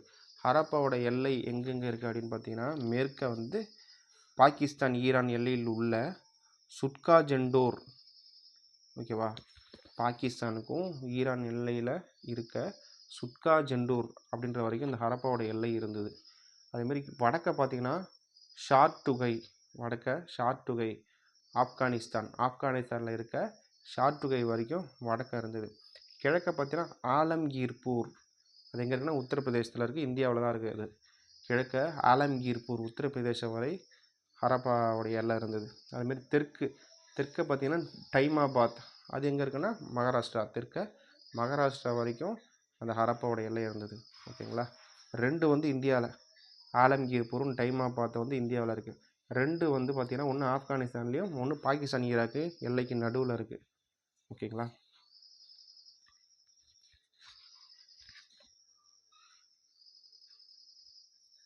ஹரப்பா நாகரிகம் வந்து குஜராத், பாகிஸ்தான், ராஜஸ்தான், ஹரியானா இந்த இடம் வரைக்கும் அது பரவி இருக்குது. ஓகேவா. முக்கிய நகரம் சிந்து சமவெளியோட முக்கிய நகரம் எதுன்னு பார்த்தீங்கன்னா ஹரப்பா எங்கே இருக்குன்னா பஞ்சாப், பாகிஸ்தான். ஓகேவா. பஞ்சாப்னா பாகிஸ்தானில் இருக்க, இந்தியாவிலேயும் ஒரு பஞ்சாப் இருக்குது, பாகிஸ்தான்லேயும் ஒரு பஞ்சாப் இருக்குது. ஆனால் இந்த பஞ்சாப் வந்து பார்த்திங்கன்னா முக்கிய நகரம் இந்த பஞ்சாப் எங்கே இருக்குன்னா பாகிஸ்தானில் இருக்குது. ஹரப்பாவோட முக்கிய நகரமான பஞ்சாப் எங்கே இருக்குன்னா இப்போ இருக்க பாகிஸ்தானில் இருக்குது. இந்தியாவில் இருக்க பாகிஸ்தான் கிடையாது. இந்தியாவில் இருக்க பஞ்சாப் கிடையாது, பாகிஸ்தானில் இருக்க பஞ்சாப். ஓகேங்களா. ஹரப்பா. அதேமாதிரி மொஹஞ்சதாரோ வந்து சிந்துன்ற நகரம் இருக்குது. அது எங்கே இருக்குன்னா அதுவும் பாகிஸ்தானில் தான் இருக்குது. அதேமாதிரி தோலவீரா அப்படின்னு சொல்லிட்டு ஒரு முக்கிய நகரம் இருக்குது. அது எங்கே இருக்குன்னா குஜராத்தில் தான் இருக்குது. நம்ம இந்தியாவில் இருக்க குஜராத்தில் இருக்குது. ஓகேங்களா. கலிபங்கன் எங்கே இருக்குன்னா ராஜஸ்தானில், இந்தியாவில் தான் இருக்குது. லோத்தல் பார்த்தோம்ல, கப்பல் கட்டும் இடம், அது எங்கே இருக்குன்னா குஜராத், இந்தியாவில் தான் இருக்குது. பானவாலின்றது எங்கே இருக்குன்னா ராஜஸ்தானில் இருக்குது, இந்தியாவில் தான் இருக்குது. அதுவும் ராகி கறி அப்படின்னா ஹரியானா மாநிலத்தில், இந்தியாவில் தான் இருக்குது. சுர்கோட்டா அப்படின்றது குஜராத்தில் இருக்குது, இந்தியாவில் தான் இருக்குது. எது வந்து வெளில இருக்குன்னா 2 இடம் மட்டும்தான் இந்தியாவில் இல்லாமல் இருக்குது. ஹரப்பாவும் மொஹஞ்சதாரோ ரெண்டுமே வந்து பாகிஸ்தானில் தான் இருக்குது. ஓகேங்களா. ஹரப்பா மக்கள் வந்து செர்ட் என்ற சிலிக்கா கல் வகையில் செய்த பிளேடு, கத்தி, எலும்பு, தந்தம் செய்த கருவியை உபயோகித்தனர். ஓகேங்களா. ஹரப்பா மக்கள் செர்ட் என்ற சிலிக்கா கல், ஓகேவா, செர்ட் அப்படின்ற ஒரு சிலிக்கா கல், அந்த கல் வகையில் செய்த பிளேடு, கத்தி இதெல்லாம் வந்து பயன்படுத்தினாங்க. எலும்பு, தந்தம், அந்த கல்லை வச்சு தான் வந்து எலும்பு தந்தெல்லாம் நம்மளை ஷார்ப் பண்ணது அந்த கல்லை வச்சு தான் ஷார்ப் பண்ணாங்க. அதையே வந்து ஒரு கருவியாகவும் பயன்படுத்தினாங்க. ஓகேவா. அதில் வந்து பிளேடு செஞ்சாங்க, கத்தி செஞ்சாங்க. ஓகேங்களா. இந்த உளி இருக்குல்ல, உளி, ஊசி, மீன் தூண்டில் முள், கண்ணாடி, அஞ்சன குச்சி, செம்பால் செய்யப்பட்டது. இதெல்லாம் வந்து செம்பால் செய்யப்பட்டிருந்தது. உளியும் செம்பால் செஞ்சுருந்தாங்க, ஊசியும் செம்பால் செஞ்சுருந்தாங்க, மீன் பிடிக்கிற தூண்டிலும் செம்பால் செஞ்சுருந்தாங்க, கண்ணாடியும் செம்பில் செஞ்சுருந்தாங்க. செம்பில் செஞ்சு இப்போ நல்லா பளபளன்னு தட்டு மாதிரி இருக்கும் பாருங்கள், அதேமாரி செம்பில் செஞ்சுருந்தாங்க. அஞ்சன குச்சினா நம்ம அஞ்சனை செய்வோம்ல, ஒப்பனை செய்து கொள்வோம்ல, அதுமாதிரி அந்த அஞ்சன குச்சியும் செம்பால் செஞ்சுருந்தாங்க.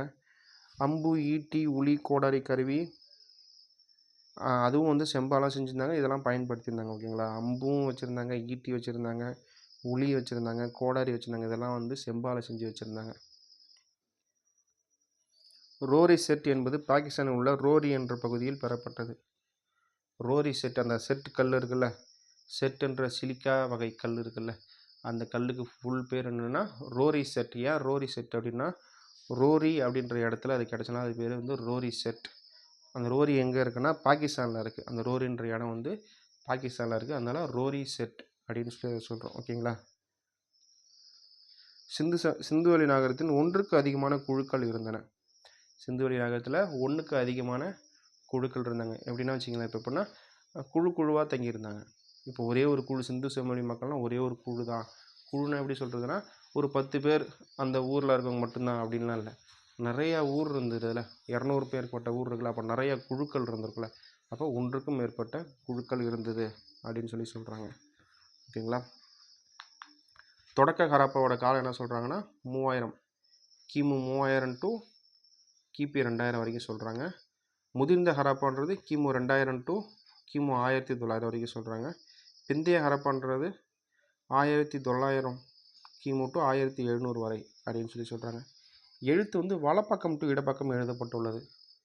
இப்போ நம்ம என்ன பண்ணுவோம், இங்கேருந்து இடதுலேருந்து வலப்பக்கம் எழுதுவோம். ஆனால் அங்கே எப்படின்னா இங்கேருந்து வலப்பக்கத்துலேருந்து இடப்பக்கம் எழுதியிருக்காங்க. எழுத்துலாம் வந்து வலப்பக்கத்துலேருந்து இடப்பக்கம் எழுது. நம்ம இங்கே ஆரம்பித்து இப்படி முடிப்போம், ஆனால் அவங்க அங்கே ஆரம்பித்து இப்படி தான் முடிச்சிருக்காங்க. ஓகேங்களா. ரஷ்ய அறிஞர் யூரி நோரோசோவ் சிந்துவெளி எழுத்து திராவிட மொழி எழுத்து போல் வரிசையாக உள்ளது என்றார். ரஷ்ய அறிஞர், அவர் பேர் என்னன்னா யூரி நோரோசோவ். ரஷ்ய அறிஞர் பேர் யூரி நோரோசோவ். அவர் என்ன சொல்கிறாருன்னா, சிந்துவெளி எழுத்து வந்து திராவிட மொழி எழுத்து மாதிரியே வரிசலாக இருக்குது அப்படின்னு சொல்லியிருக்காரு. யாருன்னா யூரி நோரோசோவ். அவர் யாருன்னா ரஷ்ய அறிஞர். ஓகேங்களா. அதேமாரி வந்து நம்ம அறிஞர் நம்ம ஐராவத மகாதேவன் இருக்கார். ஐராவத மகாதேவன் வந்து ஹரப்பா மொழியின் மூலவேர் தென் திராவிட மொழியில் ஒத்திருப்பதை காணலாம். ஐராவத மகாதேவன் என்ன சொல்கிறாரு அப்படின்னா, ஹரப்பா மொழியோட மூலவேர் வந்து தென் திராவிட மொழியோட ஒத்து போயிருக்கு அப்படின்னு சொல்கிறது யாருன்னா நம்ம ஐராவதம் மகாதேவன்.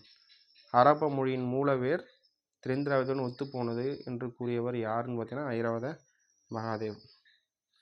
ஐராவதன் மகாதேவன் மயிலாடுதுறையில் கண்டுபிடிக்கப்பட்ட கோடாரி, அதில் ஒரு குறி இருந்தது, அதில் ஒரு குறியீடு இருந்திருக்கு, அது சிந்துவெளியில் காணப்பட்ட குறியுடன் ஒத்து போகுது அப்படின்னு சொல்லியிருக்காரு. ஓகேங்களா. ஐராவத மகாதேவன் மயிலாடுதுறையில் கண்டுபிடிக்கப்பட்ட ஒரு கோடாரியில் ஒரு குறியீடு இருந்திருக்கு, அந்த குறியீடு சிந்து சமவெளி குறியீட்டோடு ஒத்து போகுது அப்படின்னு சொல்லிட்டாரு. மே 2007ஆம் ஆண்டு பூம்புகாரில் மேலே பெரும்பள்ளம் கிடைத்த பானையில் உள்ள அம்பு போன்ற குறியீடு மொஹஞ்சதாரோவில் கண்டெடுக்கப்பட்ட இலச்சினை போன்று உள்ளது. ஓகேங்களா. மே 2007 பூம்புகாரில் மேலே பெரும்பள்ளம் அப்படின்ற இடத்துல கிடைச்ச பானையில் உள்ள அம்பு போன்ற குறியீடு எங்கே இருக்குன்னா சிந்து சமவெளியில் இல்லை, மொஹஞ்சதாரோவில் கண்டெடுக்கப்பட்ட இலச்சினையில் உள்ளது போன்று உள்ளது அப்படின்னு சொல்கிறாரு. கைவினைப் பொருட்கள் தயாரிப்பு நகரம். கைவினைப் பொருட்கள்லாம் செஞ்சுருந்தாங்களே, இதெல்லாம் எந்தெந்த நகரத்தில் செஞ்சுருந்தாங்க அப்படின்னு பார்த்தீங்கன்னா, சங்கு எங்கே செஞ்சுருந்தாங்க பார்த்தீங்கன்னா, எங்கே கிடைச்சிது அப்படின்னா ராகேஷ்வர், பாலக்கோட். ஓகேவா. ராகேஷ்வர், பாலக்கோட். சங்கு வந்து ராகேஷ்வர், பாலக்கோட். இது எப்படி ஞாபகம் வச்சுக்கோங்க. சங்கு பாலக்கோட், பால் சங்கு ஊற்றிடுவாங்க, பால் வந்து சங்கில் ஊற்றுவாங்கள்ல அப்படின்னு வச்சுக்கிங்க. ராகேஷ்வரை வந்து நாகேஸ்வர் நாகன் ராக் அப்படின்னு நாகமாக மாற்றிக்கங்க. நாகேஸ்வரன் மாற்றிக்கிங்க. நாகத்துக்கும் பால் ஊற்றுவோம். ஓகேவா. அப்போ சங்கு வந்து பாலக்கோட்டு, ராகேஷ்வர் இப்படின்னு கூட ஞாபகம் வச்சுங்க. வைடூரியம் வந்து ஷார்ட்டுகை. வைடூரியம் வந்து ஷார்ட்டுகையில் கிடச்சிருக்கு. கார்னிலியன் மணி இந்த சிவப்பு நிற கல்லுக்கு பேர்னா கார்னிலியன் மணி. அது எங்கே கிடச்சிருக்குன்னா லோத்தலில் கிடச்சிருக்கு. ஸ்ட்ரீட்டைட்ன்ற நுரைக்கல். ஸ்ட்ரீட்டைட்ன்ற நுரைக்கல், அந்த நுரைக்கல்லில் தான் வந்து அந்த மதகுரு சிலையை செஞ்சுருந்தாங்க. ஓகேங்களா. மாக்கல்னு சொல்லுவோம், இல்லை ஸ்ட்ரீட்டைட்டுன்னு சொல்லுவோம். அந்த ஸ்ட்ரீட்டைட் நுரைக்கல்ங்கிறது தெற்கு ராஜஸ்தான்லாம் கிடச்சிருக்கு. செம்பு வந்து ராஜஸ்தான், ஓமன் இங்கெல்லாம் கிடச்சிருக்கு. ஓகேங்களா. ஹராப்பாவில் செய்யப்பட்ட ஜாடி ஓமனில் கிடைத்துள்ளது. ஹராப்பாவில் செஞ்சிருந்த ஜாடி ஓமன்லேயும் கிடச்சிருக்கு. இதுதான் வந்து வணிகம் செஞ்சதுக்கான சான்றாக இருக்குது. வேறு 5000க்கும் மேற்பட்ட எழுத்துத்தொடர் ஆவணப்படுத்தப்பட்டுள்ளன. ஹராப்பாவில் கிடைத்த மிக நீளமான கருதப்படும் எழுத்துத்தொடர் 26 குறியீடுகளை கொண்டுள்ளது. 5000க்கும் மேற்பட்ட எழுத்துத்தொடர் வந்து ஆவணப்படுத்தப்பட்டுள்ளது. அந்த ஹராப்பாவில் கிடைத்த மிக நீளமான கருதப்பட்ட எழுத்துத்தொடர் வந்து 26 குறியீடுகளை கொண்டுள்ளது. ஓகேவா. மிக நீளமான இருக்க அந்த எழுத்து வந்து எத்தனை குறியீடு இருக்குன்னா 26 குறியீடுகளை கொண்டுள்ளது. இவ்வளோ தாங்க ஹரப்பா சிந்து சமவெளி நாகரிகம் கண்டென்ட் வந்து இவ்வளோ தான். இதோடு முடிஞ்சிச்சு சிந்து சமவெளி நாகரிகோட கண்டென்ட். இதுக்கப்புறம் வேறு எதுவும் இல்லை. 6th, 9th, 11th இதில் இருக்க எல்லா கண்டென்ட்டுமே கவர் ஆகி தான் இந்த நோட்ஸ் எடுத்தேன். இந்த நோட்ஸில் இருக்கிறது எல்லாமே ஃபுல்லாக முடிச்சாச்சு. இது 1க்கு 2 வாட்டி இந்த வீடியோவை பாருங்கள். சரிங்களா. ஸ்லோவாக தான் சொல்லியிருப்பேன், இல்லை ஸ்பீட் மோடில் வச்சு கூட பாருங்கள். ஓகேங்களா. தேங்க்யூ.